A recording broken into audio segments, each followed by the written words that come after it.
Hello, I'm Erik Roby. And I'm Kristin Lagana. Welcome to Anne Arundel County Week in Review 2013. Now that you're recovered from all the parties and are back to work, we've got all the local headlines to catch you up on what's happening around your county. Battle of the Bands is back and community college students save the world. But first, what would New Year's be without the first babies born? You were born! Oh, that is so sweet. You were and born. You share the same IQ as all these children. Oh, this year my it happened at 12:39 a.m. where Joseph Mason Bray came into this world at Anne Arundel Medical Center in Annapolis. Mason, as he will be called, was supposed to be a Christmas baby, but he must have known that nobody wants to have their birthday on Christmas. And I can attest to this as a December baby myself. It messes up your presents. People try to give you one present and say it's your birthday and your Christmas present. That's just you, Kristin. They just Here's want to a give you hint. one present. We don't like that. Yeah, we know. We don't like that. We know. The happy parents are Nicole and Joseph Bray. Nicole told the Maryland Gazette she tried everything to hasten the arrival of Mason, including eating spicy food, doing squats, even going to the Redskins game to thump the Cowboys. Get it? Thump. Oh, yes. That's Must have been a Dave hilarious. Abrams joke. Yeah, because it was Redskins Cowboys. So the next time you're pregnant, Erik, remember that spicy food can really help get that I like baby a little going. spicy food. For the record, the first baby of 2013 arrived at Baltimore Washington Medical Center in Glen Burnie at 10 p.m. on Tuesday. So there are 2 kids who get their birthdays off school and work for life. I'm pretty jealous. You're jealous? I'm jealous of that. Really? Well, Kristin, that was a good story. It's always good to hear about births happening in the county, and especially the first birth of the year. But I have some even better news for you. Oh, yeah? It's rocking, it's loud, and it's coming back really soon. It's the high school battle of the bands. And no, my Kristin, kind of news. you cannot participate. Why not? You're over 30 now. You can't participate. I'm not That's over right, 30. teenagers I'm will. 30. But you let me finish the story here. You're over 30. You're 30 years old. And how many days? Like I am 12 going days? to hurt you when the camera is off. That's right. Teenagers, that's right, Kristin. Teenagers will hit the stage at the Maryland Hall for the 15th annual Battle, which will begin Saturday, January 26, 6 p.m. Tickets are only $12 this year. The show is always a lot of fun, and winners often go on to be successful in their careers. Last year's winner, Siletto, just released its first single, Black and Blue. Their album cover might be a familiar scene to Week in Review viewers. Down at the City Dock, here's a look at their single.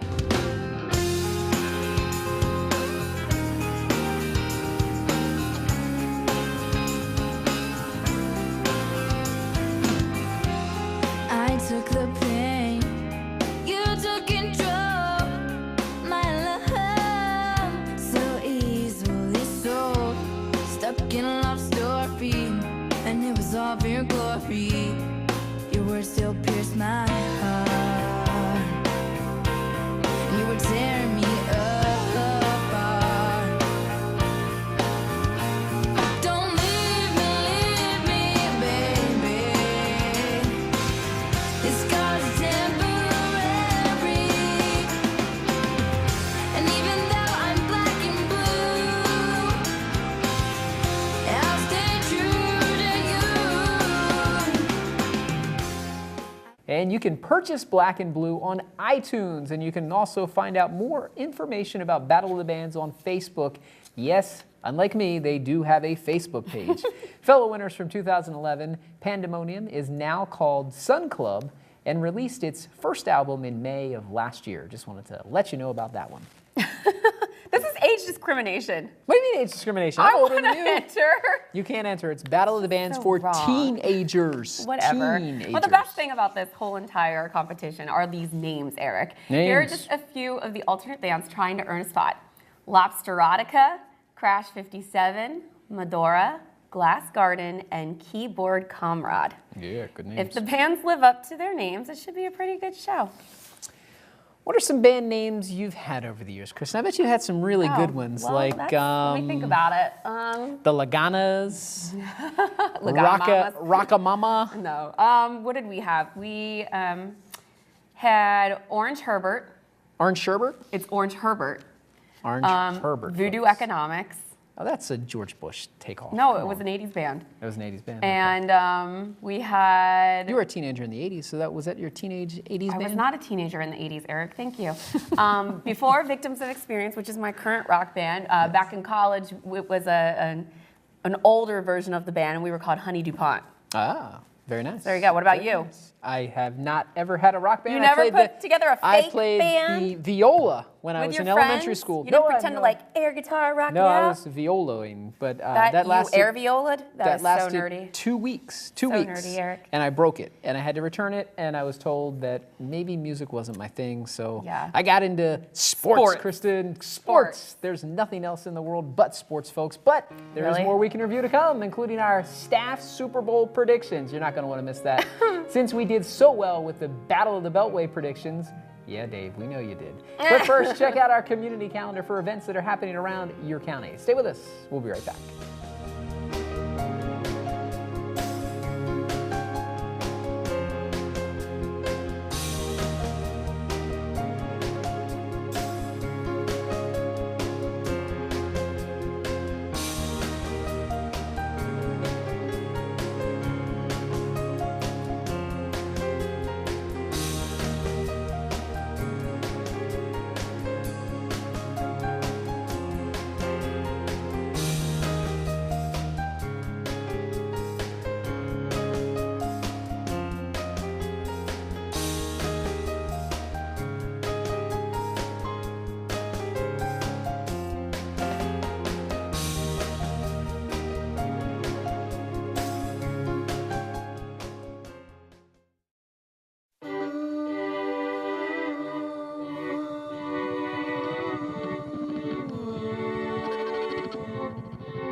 Welcome back. Well, this week, Public Information Officer Justin Mulcahy has information on 2 robberies that occurred in Glen Burnie. Justin. When officers arrived, they located the 26-year-old male victim at the Shell gas station. The victim indicated that he was in the 6600 block of Ritchie Highway when he was approached by a male suspect who demanded money. The victim refused to comply, turned to walk away, but was grabbed by that suspect who began assaulting him. The victim was able to get away and flee towards a gas station. That's where he called police. The suspect initially gave chase but fled westbound towards a Giant Food. Several officers, along with K-9 and Aviation, canvassed the area and located a subject matching the description of the suspect. This was in the area of Ritchie Highway and West Ordnance Road. The victim positively identified the subject as the suspect who assaulted him and attempted to take his money. The suspect was arrested and transported to Northern District for booking. That suspect is William Reginald Epps Jr., age 26, of 317 Cherry Lane in Glen Burnie, Maryland. Folks, we're going to move on to our second incident. That one took place on December 28th around 5:31 p.m. That's when officers from the Northern District responded to the Sun Valley Plaza Shopping Center located in the 7900 block of Baltimore Annapolis Boulevard in Glen Burnie for a citizen robbery. When officers arrived on scene, they spoke to the 19-year-old male victim who stated that 4 male suspects approached him behind the shopping center. One of the suspects displayed a handgun and demanded the victim's wallet. The victim complied, turned over money to the suspect. Now, at some point, a second suspect, who was apparently armed as well, demanded money, and the victim complied with his demands as well. The suspects all ultimately fled towards Cedar Cliff Drive. Officers searched the area. They were assisted by K-9 and Aviation units. They responded but did not locate those suspects, who were being described as 4 black males in their late teens wearing dark clothing. Now, folks, as always, if you have any information on any of the crimes or suspects we mentioned on the show, don't hesitate to call, email, or text your tip to Metro Crime Stoppers hotline. It's available 24 hours a day, toll-free, at numbers 1-866-7-LOCK-UP, or you can text message MCS plus your message to crimes at 274-637.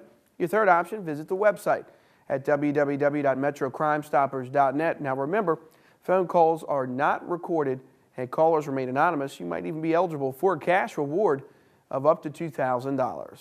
Back to you. Thanks, Justin. Good thing these victims did the right thing. They got away. And they called the police. Hopefully someone comes forward with information on the Sun Valley robberies. This week, the Anne Arundel County Fire Department responded to more than 1,896 calls for service. This included 1,496 emergency medical calls and 131 fire calls. Fire raced through a home in Maryland City, claiming the life of one resident, and a boiler explosion at Bates Middle School injured 2 workers. Here with more is Captain Michael Pfaltzgraff of the Anne Arundel County Fire Department. Captain. Thanks, Kristen. On January 2nd, Anne Arundel County suffered its first fire fatality of 2013. At 8:26 a.m., multiple calls were received reporting a dwelling fire in the unit block of Zona Road in the Maryland City area of Anne Arundel County. The first unit to arrive on the scene reported visible fire coming from a 1-story double-wide mobile home and requested an all-hands assignment bringing 40 firefighters to the scene. An aggressive fire suppression and search and rescue operations were then initiated by the first arriving crews, bringing the incident under control in 45 minutes. After the fire was extinguished, firefighters working on the first floor living area of the home located the body of an occupant that fire department personnel determined had suffered fatal injuries as a result of the incident and was pronounced dead at the scene. The fire, which originated on the first floor of the dwelling, caused an estimated $150,000 in damages. The exact cause of the fire remains under investigation. At this time, the name of the victim and the immediate cause of death are being withheld pending positive identification and the result of an autopsy by the state medical examiner. That same morning, 911 calls were received just before 9 a.m. reporting an explosion of a boiler at Bates Middle School in Annapolis. Upon investigation, responding personnel found 2 workers suffering from inhalation and thermal burns as a result of the explosion. The 2 male victims were transported by ground ambulance to the Bayview Burn Center in Baltimore with non-life-threatening injuries. No additional injuries were reported. The cause of the explosion remains under investigation by the Maryland Department of Occupational Safety and Annapolis City Fire Investigation. Following the incident, students were dismissed for the remainder of the day. Finally, for those of you who are unaware, the Anne Arundel County Fire Department provides free friends and family CPR training to all county residents. This life-saving intervention is the key in the chain of survival for victims suffering a medical emergency. For additional information, contact firefighter Jamie Apgar at 410-222-8337. Back to you, Kristen. Thanks, Captain. That explosion at Bates was all over Facebook when it happened. Best wishes to the 2 injured workers to make a full recovery. And we also want to send our condolences, this newscast, and best wishes to the family of the Fowler family. David Fowler died this week after a long battle with cancer. He was a dedicated firefighter for 3 decades and quite possibly lost his life for it at age 59.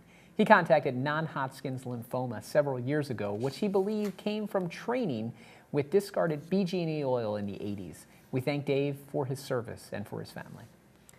Well, it seems like yesterday that we were up here hoping for a Battle of the Beltway series between the Nationals and the Orioles. They both had such magical seasons. And sports, Kristen, sports. You know, we're going to cut this right now, okay, Eric? Because when this show is over, we are going to fade out to some fantastic music, not fantastic sports. Okay? Is there such thing? Yes. Okay. Yeah, there is. Okay, keep talking about your Nationals and Orioles. Anyway, unfortunately, they both lost in the first round of the playoffs. But looky here, we have another shot at a Beltway battle, and this time it's the Ravens and the Redskins. Nobody saw that one coming. Nope. We will follow playoff developments closely, and this time, Eric, you can actually root for the Redskins. That would be the nice thing to do. Dave Abrams just texted me and said he will root for the Ravens to make the Super Bowl. So there's no need for any bets this time. But what about winning the Super Bowl, Well, Kristen? obviously. They're winning the Super Bowl. Right. We will, however, make our predictions and see who does the best. Our producer, Dave, has sent in his picks, and they go a little something like this. Dave is taking the Redskins over the Seahawks and the Colts over the Ravens. He said he was just being objective, even though he will be cheering for the Ravens to win. In the other games, Dave is taking the Packers over the Vikings and Bengals to upset the Texans. He then has the stunning Cinderella story. Wow, Dave really wrote this, didn't he? He did. Stunning Cinderella story of the Redskins beating the Falcons and the Packers for a trip to the Super Bowl. From the AFC, he has the Patriots beating the Broncos to advance to the big game. In the Super Bowl, Dave comes down to earth and picks, does Dave really ever come down to earth? Dave's not from Earth. Dave's not from Earth, and picks the Patriots to win it all. Well, he is absolutely nuts, and we all know this isn't happening. I mean, the Redskins have been real great, but let's be real. Eric, your picks. Well, my picks, you know, I'm sorry to say, and I'm Pull not up my going to go. picks You right can pull now. up your picks on Okay. your Twitter or your Facebook, or I'm sure you've already tweeted them all online. But you know what? I don't want to go through my picks because we're going to put them on the screen. But I Got just it. want to talk a little bit about these games this weekend. Okay. Ravens, Colts. Yes. Ravens playing at home. Yes. We don't lose at I'll home. be there. We had a couple tough. So Right, what? We had right. a couple tough games. We had a couple tough breaks there. We had a We did. slide of 3 games. But this is a team that's coming back healthy, Kristen. It is. And- They're healthy. They're going to play well. They're playing against a rookie quarterback. And with it being possibly Ray's last home game. It's going to be huge. It's gonna the be atmosphere wild. is going to be electric. A lot of good things. Ravens are winning this game. Yes. On the other side of town, just south of us, down 295, Yep. at that little place we call FedEx Field, Yep. which is not the best stadium Not the best environment stadium, to watch football but a in. great season for the But a Redskins great so season far. for the And I Redskins. am We're picking very them proud of over the them. Seahawks. I'm not. I think am. that, you know, if you've watched the Seahawks play this year, if you've watched them play, Marshawn Lynch is an absolute beast at the running back position. Seattle has a defense, folks, that is better, I think, than the Ravens Super Bowl defense. These guys I think are they're gonna pull it out, man. phenomenal out there. I I just think don't Skins see are gonna how. win. I Skins are don't gonna see win. how the Skins. They've got a lot of injuries out there. Not getting a lot of folks back for this game. RG3 is not 100%. I'm going with the Seahawks. All right, to, I'm going to say Skins. take down the Skins. What about Vikings and Packers? Well, you know, the Vikings come back and they win a good game at home, but you're going to Lambeau Field in January. It's going to be cold, Kristen. very cold. It's probably going to be snowing, Kristen. snowy. So the Packers don't lose when the temperature is below 20 degrees. they're and good they're at going to be it. outdoors. They love playing outside. their thing. I think the Packers are coming back. Packers are going to win this game. I'm going to say Vikings. Good for you. Good Okay. for you. I hope Adrian Good for Peterson you. does well. And looking at that Texans-Cincinnati matchup, Texans have had a lot of struggles as of late, but this is a good football team. I think the Texans have actually one of the best football teams in the NFL consistently this year. Arian Foster should be back at 100% this year. Andre Johnson, Matt Schaub need to get back on the same page. I think they do that against Cincinnati. I agree. Beating Cincinnati in Houston. I say And then Houston over Cincinnati as well. we go to that second round. Look Yep, at those second second round round. of games. Baltimore, Denver. You know, you gotta. I'm going to say Baltimore. Yeah, I'd love to say Baltimore, but this Denver team is phenomenal. Yeah. Phenomenal. I'm They've sticking got with the best Baltimore. quarterback on the face of the earth. Is that your final pick then? I Denver? went with Denver. Yeah, I did go with Denver. Ouch. So a lot of things, but you know, you fast forward a little bit, but then you look at the Super Bowl. We got a Okay. couple rounds that we get through, but we're running short on time here. You got to look at that Super Bowl prediction. All right. I've got San Francisco, and I've got Denver. San Francisco and Denver. I think these are the 2 best football teams in the NFL. That would make for a good Super Bowl. But I think Denver is a better football team right now. They're hot. They're going to continue to stay hot. My pick is for, I hate to say it, Baltimore Ravens fans, but Denver Broncos to win the Super Bowl this year. I'm going to say the bowl is going to be a Beltway Bowl. Okay, you would say that. wouldn't you? You would say that. You would say I that. can be a dreamer. Home girl. Whatever. Home girl. Yeah, home girl. Okay. Well, that's what I'm going to go for. I think it would be. I think that this would be the year for it. Yeah. And I think that it would be phenomenal to watch. So I'm crossing my fingers. Be and I'm great for the hoping. local economy. I hope Kristen is right for the first time in our TV history. I hope Kristen Lagana is absolutely right, folks. I hope it is a Baltimore-Washington slap Super you. Bowl, but we'll see about that. Okay. Well, that'll do it. This wraps up this week's edition of Week in Review. You can watch this episode online anytime at www.aacounty.org. Archived episodes are available at blip.tv and on YouTube. You can also subscribe to the free video podcast at iTunes or like us on Facebook. Go ahead and do that at Arundel TV. Please tune in again next week for more news and highlights from around your county. We'll see you next time. Happy 2013, folks. Happy 2013.